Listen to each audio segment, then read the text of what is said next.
Right. అఖిలాండ కోటి బ్రహ్మాండ నాయకుడు శ్రీరామచంద్రుడికి భద్రాచలంలో నిర్వహించే ముక్కోటి ఏకాదశి ఉత్సవం కన్నుల పండుగగా జరుగుతుంది. దక్షిణ అయోధ్యగా పేరుగాంచిన భద్రాచలంలోని శ్రీ సీతారామచంద్ర స్వామి ఆలయంలో జరిగే ముక్కోటి ఉత్సవానికి ఆలయం సర్వాంగ సుందరంగా ముస్తాబైంది. అన్ని ఏకాదశిలో అత్యుత్తమైనది వైకుంఠ ఏకాదశి. దక్షిణ అయోధ్యగా విరాజిల్లుతున్న భద్రాచలం పుణ్యక్షేత్రంలో ముక్కోటి ఏకాదశి అధ్యయనోత్సవాలు జరుగుతున్నాయి. ఇందుకోసం భద్రాచల పట్టణాన్ని అత్యంత సుందరంగా అలంకరించారు.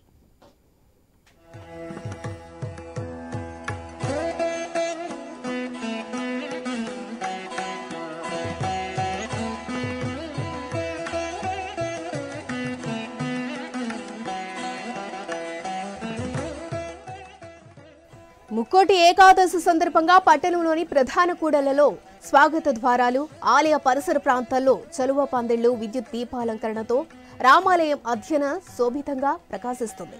గోదావరి తీరాన్ని సైతం సుందరంగా తీర్చిదిద్దారు. ఈ సందర్భంగా స్వామివారు దశావతారాలలో భక్తులకు దర్శనమిస్తున్నారు. మత్స్య అవతారం, కుర్మావతారం, వరాహ అవతారం, నరసింహ అవతారం, వాహన అవతారం, రామావతారం, కృష్ణ అవతారం, బలరామ అవతారం, కల్కి అవతారాల్లో శ్రీరామ చంద్రమూర్తి భక్తులకు దర్శనమిస్తున్నారు. ఇక రేపటి నుంచి పగటిపూట నిర్వహించే ఉత్సవాలుగా డిసెంబర్ 23 నుంచి జనవరి 2 వరకు రాత్రి నిర్వహించే ఉత్సవాలుగా జరపడం ఆనవాయితీ.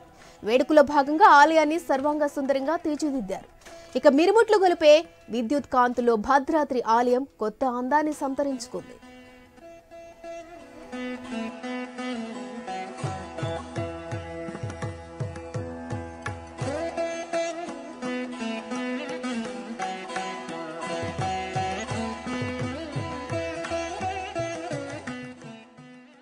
ఏకాదశి ఉత్సవాల్లో భాగంగా శ్రీ సీతారామచంద్ర స్వామికి పవిత్ర గోదావరి నదిలో తెప్పోత్సవాన్ని నిర్వహిస్తున్నారు.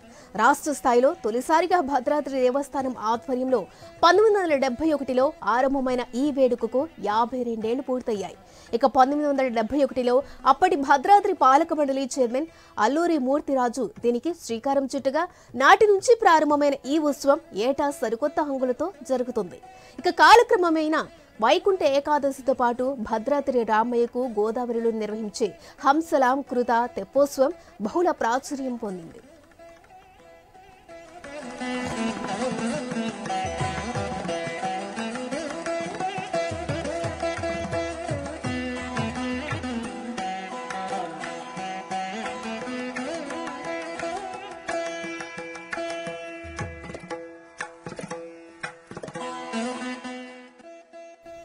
తొలినాళ్లలో గోదావరి తీరాన వెలసిన భద్రాద్రి రామయ్యకు ఏటా నిర్వహించే అధ్యయనోత్సవాలు బ్రహ్మోత్సవాల సమయంలో నాటు పడవలలోనే తెప్పోత్సవాన్ని నిర్వహించేవారు.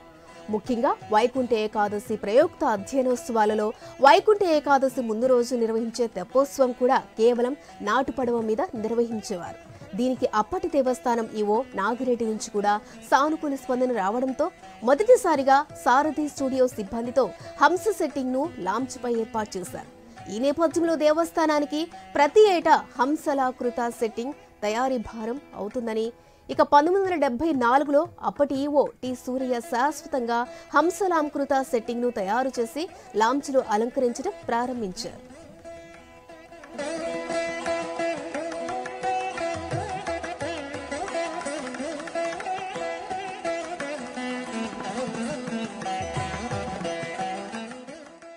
ఇక రేపు ఉదయం 5 గంటలకు సీతా లక్ష్మణ సమేతంగా రామయ్య ఉత్తర ద్వారంలో భక్తులకు దర్శనమివ్వనున్నారు.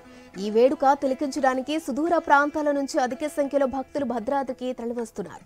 ఇదిలా ఉండగా ముక్కోటిని పురస్కరించుకొని దేవస్థానం ఆధ్వర్యంలో 2 లక్షల లడ్డూలను సిద్ధం చేసినట్లుగా దేవస్థానం ఈవో ఎల్ రమాదేవి తెలియజేశారు. ఇక ఇదిలా ఉండగా ఇటీవల అసెంబ్లీ ఎన్నికలు పూర్తవడం, నూతన ప్రభుత్వం కొలువు తీరడంతో మంత్రులు, ఎమ్మెల్యేలు, ఎమ్మెల్సీలు, ఎంపీలు అధిక సంఖ్యలో తరలివచ్చే అవకాశం ఉన్నట్లుగా అధికారులు అంచనా వేస్తున్నారు.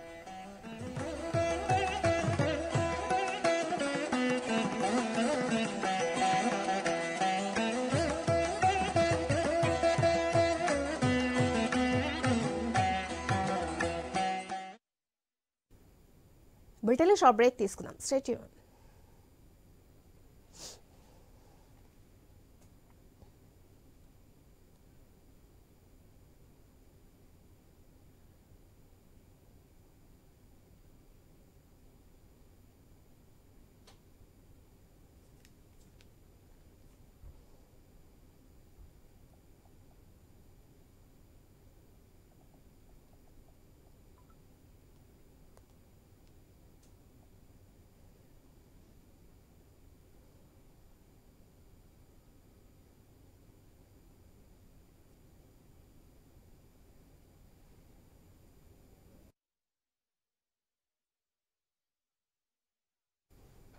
Back to news. తిరుమలలో వైకుంఠ ఏకాదశి భక్తుల రద్దీ పెరిగింది. తిరుపతిలో వైకుంఠ ఏకాదశి దర్శనానికి టీటీడీ విస్తృత ఏర్పాట్లు చేస్తుంది. రేపటి నుంచి జనవరి 1 వరకు దాదాపు 10 రోజుల పాటు వైకుంఠ ద్వార దర్శనం జరగనుంది. ఇందుకోసం ₹300 దర్శనం టికెట్లను టీటీడీ ఆన్లైన్లో విక్రయించింది. ఇప్పటి వరకు 2,25,000 టికెట్లను విక్రయించింది.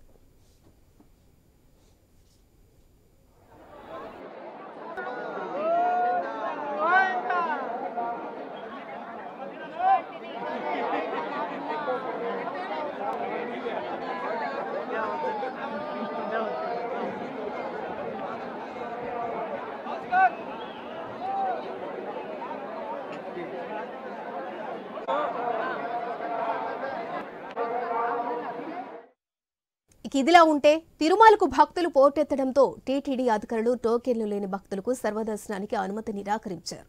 దీంతో భక్తులు టీటీడీ తీరుపై ఆందోళన వ్యక్తం చేస్తున్నారు. వేలాది మంది భక్తులు స్వామివారి దర్శనానికి క్యూలైన్లో నిలబడగా వారిని దర్శనానికి అనుమతిని నిరాకరించారు. తమకు సాధారణ దర్శనానికి అనుమతినివ్వాలని భక్తులు కోరుతున్నారు. ఇక రేపటి నుంచి వైకుంఠ ద్వార దర్శనానికి ప్రత్యేక టోకెన్లు జారీ చేయడంతో ఆ టోకెన్లు ఉన్న వారికి మాత్రమే ఇవాళ సాయంత్రం నుంచి అనుమతిస్తామని స్పష్టం చేశారు.